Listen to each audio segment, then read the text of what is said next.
So what he has said is very common. Every time we hear gender-based violence, I think it's the men nowadays who say, what about us? It's a very common question.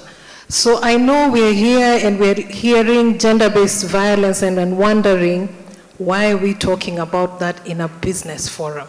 What has that got to do with us? So in the next few minutes, we're going to make a case. I'm going to make a case to you on why we should bother. So going to the next slide, please. I think we need to start by asking ourselves, if you're a business owner, you have a few employees, 5, 2, 10, 20, how would you feel if your employees didn't come to work for 3 or 4 weeks? Bad.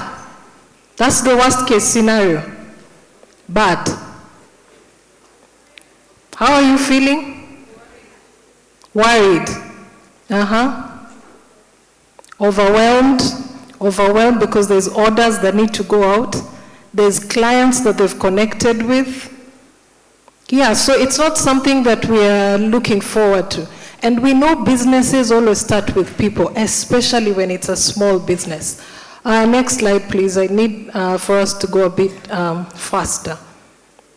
So what we are saying is, if you do not feel safe, think about yourself, think about your business, think about your employees. When people do not feel safe at home or at work or on their way to work, I think these are things that we experience every day, but yet do not stop to think about it. When people don't feel safe at home, imagine a scenario where you have a domestic issue at home. You have to report to work tomorrow because you have a customer whose orders you have to fulfill, yet you didn't sleep, you were thrown out of your home last night, your children are out there, you don't know where you're going to go. So are you opening a business, or are you going to Jubilee and Chiromo and the other places that were mentioned to seek help? Are you going to the police station, or are you going to do your business? If you have your employees who have to come really early to come to industrial area to pick your order so that they can go deliver, what time are they coming in the morning, and is it safe? Whether they are men or women. And they have to walk all the way from Kawangware to where your business is. Are they safe? Are they comfortable working late hours? If you own a salon, are people being abused by your clients? You know, we think about going to the salon and we say, you know, I came here to enjoy the service, but are we abusing your employees? And are employees comfortable working in your business when they are being harassed by customers? So those are the things that we're talking about. Violence and harassment quietly drains the mental capacity that people have to deal with daily life, and certainly their productivity at work. So IFC last year conducted a study to look at the cost of gender-based violence and harassment in the private sector. And I must admit, we were looking at the bigger companies, some of the ones that we are working with, and we didn't necessarily look at the SME or MSME sector. But from that study, we learned some statistics. That 2 or 3 weeks that I mentioned was almost a month that these companies were losing per employee every year. So think about the cost of one of your employees, and they miss 1 full month a year, and that's the cost that it takes for someone because they're experiencing gender-based violence, and in a minute we're going to look at it. And in terms of costing, it was almost 100,000, 92 per employee per year. Calculate that, that's for big businesses. What about for your small business?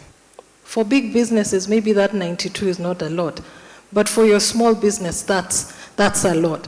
And the doctor that was here, Dr. Kariuki, mentioned presenteeism.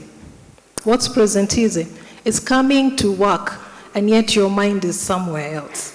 So your productivity is lower than expected because your mind is somewhere else. You're thinking about that man that keeps calling you every 5 minutes, threatening you, and you can't concentrate That's what we are talking about. We're talking about a boss. Can we go to the next slide? We're talking about the boss who every day when you come into work speaks to you harshly. You're a mother, you're a man, you're a woman, you're a human being. But then every day when you go to work, your stomach has this sick feeling because you don't want to see that person. Because how they talk to you makes you feel like you want to shrink into your skin. They bully you from the way they send you to do the duties that you need to do, from the time they allocate for you to do certain things. Have you fulfilled these orders? You're too slow. You Gen Zs, you don't think with your head. Or you're too old. You're too slow. Or you're from a certain part of the country, haujui biashara. You know, there's all those kinds of things that we say to people and we don't think that they hurt them. That falls under bullying. It's harassment, it's bullying. It's your employees coming again to that garage that you have, and the boys are talking there and the jokes they make. We vile ni mfupi.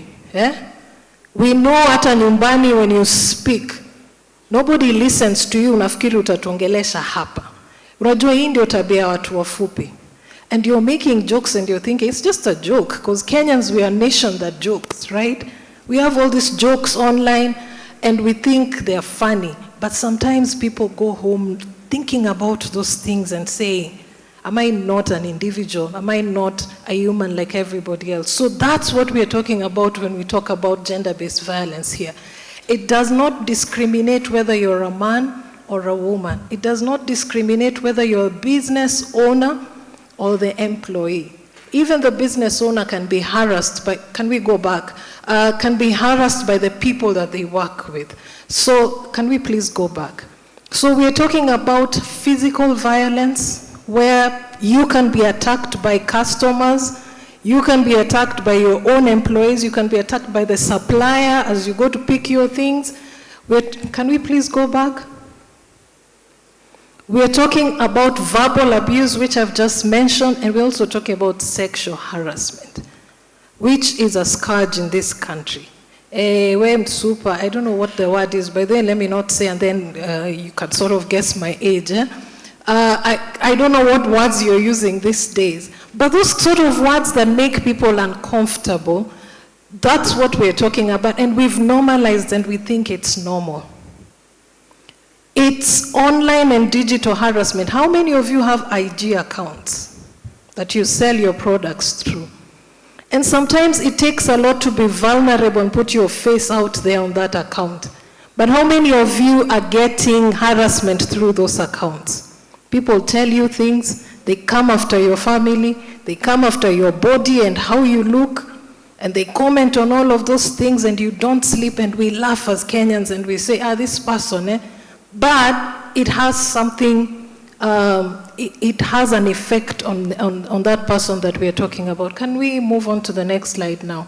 So even as we live here, I think my point in standing here today was to alert you of something silent that you may not be aware of. It might explain the reason why people are not coming to work, absenteeism.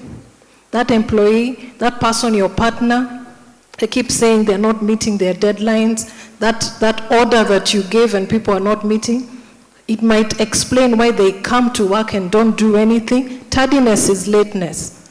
It might explain why they are late, because they didn't even want to come to work because of what was happening. And for you small businesses, that looks like delayed orders, slower services, more mistakes. And you keep getting mad. Why is this person making mistakes all the time? Find out what's the environment like at your workplace, where they come from. It creates pressure on the other people. If you're on a team and one person or two people are not pulling up their weight, it creates pressure on the other people. And finally, you might find they start reacting to customers. Have you seen that? When you're facing so much internal pressure, and you sort of take it out on the people in front of you. So that customer that calls and questions why you haven't delivered, and you burst out. You're not reacting to the customer, you're reacting to your colleague, to your boss, to someone else. So there's time lost when we are dealing with all of these things. Can we go to the next slide, which is the last one? So what can you do? I think for small businesses, first is recognizing that it's a risk. Maybe it's something you were not aware of. Go and look at your establishment. Go and look at all of your employees, your environment. But then you have to start modeling. As a business owner especially, you have to start modeling respectful behavior. If you talk to employees badly, they're going to talk to each other badly.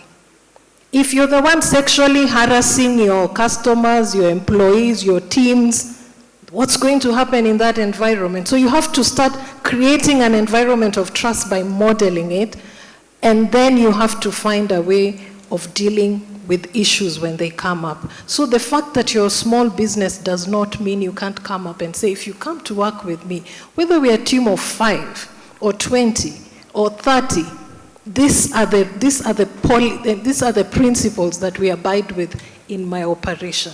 This is how we do things. This is how we talk to people. This is the standard that we keep. So that's the first thing that you can do. And I think my last point as I leave is just saying, when we have safe environments, when we have safe conditions, then we create the environment that is conducive for small businesses to thrive. So violence has no place in such an environment. Thank you for that. Let us appreciate her.